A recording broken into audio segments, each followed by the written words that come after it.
Nous avons aussi au niveau de la membrane nucléaire le pore nucléaire. Donc les pores nucléaires, ce sont des structures complexes constituées par des zones d'interruption de l'enveloppe nucléaire. Donc au niveau de ces zones-là, l'enveloppe nucléaire, elle est interrompue. Et pourquoi? Pour permettre le passage de certains ions, de certaines molécules, etc. Elle est formée par un assemblage aussi de protéines chargées positivement, donc ces contiennent environ de protéines qui sont appelées les nucléoporines. Et elle est d'un poids moléculaire de l'ordre de 125 millions de Dalton, donc un poids moléculaire assez élevé, qui intervient dans les échanges entre le noyau et le cytoplasme.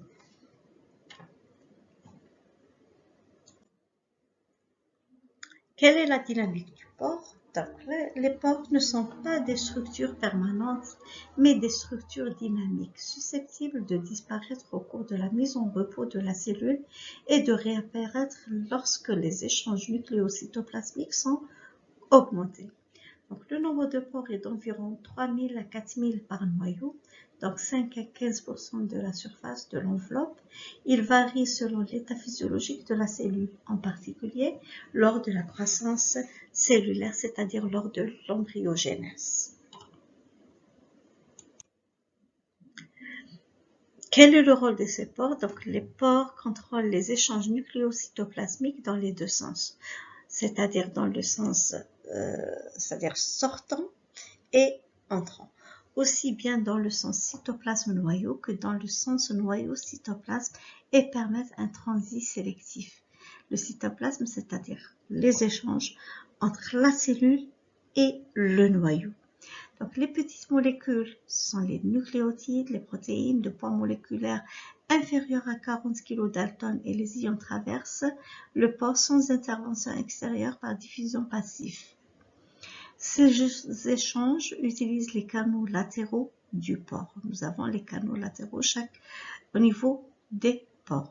Donc, le transport des grosses molécules se produit à travers le transporteur central et s'assoit à des protéines ou s'associe à des protéines spécialisées de transport dont le transport nécessite de l'énergie.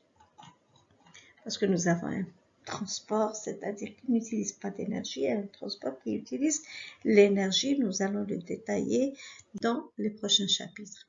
Donc, le transport met en jeu un système d'adressage basé sur l'existence de séquences spécifiques d'acides aminés. Seules les protéines portant ce signal seront transportées. Donc, ce n'est pas n'importe quelle protéine, donc c'est selon le signal. Donc, le transport met en jeu un adaptateur, c'est l'importine et l'exportine, reconnaissant un système plutôt d'adressage. Voilà, donc ça, sur cette figure, nous pouvons voir la structure de l'enveloppe nucléaire, donc la représentation à l'échelle. Donc, le pore nucléaire, le pore nucléaire est connecté de manière stable, regardez, avec la lamina. La lamina, c'est ce qu'il y a en vert ici. Donc, il y a une connexion stable avec le pore nucléaire. Et connecté de manière stable avec la lamina, donc la chromatine, voilà la chromatine, la lamina en vert, et la membrane nucléaire interne, voilà la membrane interne, la lamina et la chromatine, sont également interconnectés. Donc, il y a une interconnexion entre la lamina, la chromatine et la membrane interne du noyau. La lamina, c'est quoi? Elle a un rôle très important, donc c'est un réseau fibrillaire protéique dense, étroitement lié à la face interne de l'enveloppe. Donc, elle est constituée de polypeptides fibreux appelés les lamines. Donc, ce sont des protéines du cytosquelette de la famille des filaments intermédiaires. Donc, on a les lamines A, B et C. Donc, la lamina se dissocie au début de la mitose et se réorganise en fin de division cellulaire.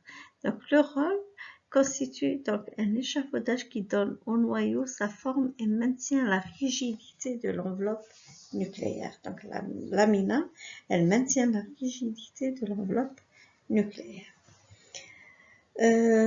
Donc les déficits, ou bien s'il y a une mutation au niveau du gène qui code pour les lamina A, situé sur le chromosome 1, peut causer une pathologie qui est très connue mais qui est très rare. Donc c'est la progéria. C'est une maladie qui concerne le vieillissement précoce.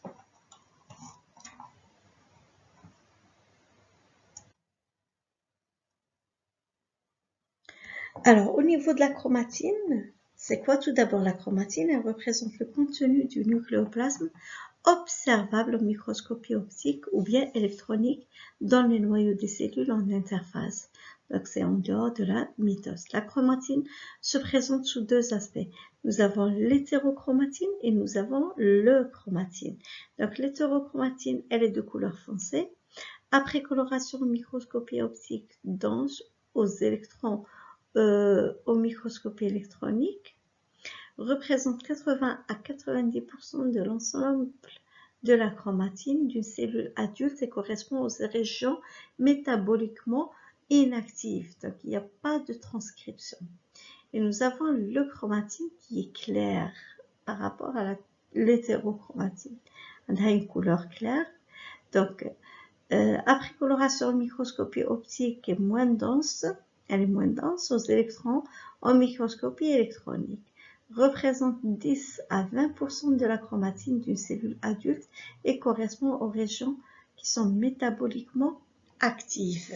Donc ça concerne la transcription.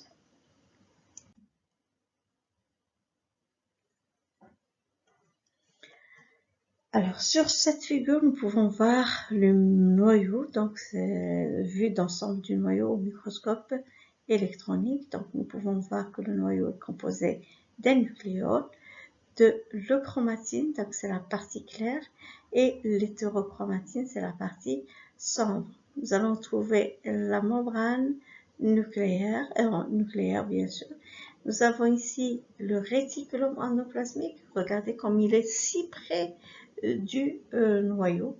Et pourquoi? Parce que le noyau, donc le réticulum endoplasmique, à l'intérieur de ce réticulum, il y a synthèse protéique qui sont aussi, c'est-à-dire que nous pouvons voir par la suite où se déroule cette synthèse protéique et pourquoi, etc. Nous allons aborder maintenant le nucléoplasme qui est le liquide contenu dans le noyau. Il contient en moyenne 70% à 90% de l'eau et son pH est proche de 7. Il est très riche en enzymes, en cations. Ce sont les ions chargés positivement tels que le sodium, le calcium et le magnésium.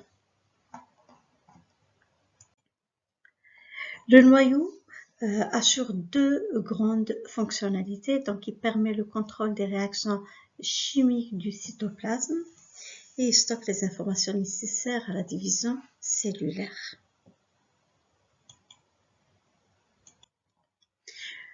Maintenant, nous allons voir le compartiment du réticulum endoplasmique. Donc, on sait que le réticulum endoplasmique est un système endomembranaire. Lors de la fragmentation du réticulum endoplasmique, de nombreuses petites vésicules sont formées appartenant à deux types. Nous avons les microsomes qui sont rugueux, couverts de ribosomes, et nous avons aussi les microsomes lisses, dépourvus de ribosomes. Au vu de ces observations, le réticulum endoplasmique est subdivisé en deux régions ou bien en deux types. Nous avons le RER, c'est-à-dire réticulum endoplasmique rugueux ou bien granuleux, et nous avons le REL, c'est le réticulum endoplasmique lisse. Donc ça, c'est une structure ultrastructurale, ou bien une figure qui permet l'observation ultrastructurale du réticulum endoplasmique. Donc c'est une observation qui est sous microscope électronique. à balayage, bien sûr. Donc, les deux régions du réticulum endoplasmique sont fonctionnellement distinctes. Nous avons le REL, c'est-à-dire le réticulum endoplasmique lisse, et on l'appelle le L parce qu'il intervient dans plusieurs processus métaboliques. Il participe surtout à la synthèse des lipides. C'est pour ça qu'on dit REL. L, c'est par rapport à c'est-à-dire son apparence, c'est-à-dire qu'il est lisse, et peut-être, c'est-à-dire si on utilise ce terme L, c'est pour lipides. Donc on pourra distinguer le REL du REL. REL, ça veut dire réticulum endoplasmique. L, il peut être considéré comme lisse, puisqu'il est lisse, et L on peut être considéré comme lipide, puisque il permet ou bien il participe à la synthèse des lipides. Donc, il assure un rôle important dans la détoxification des cellules et le stockage aussi du calcium.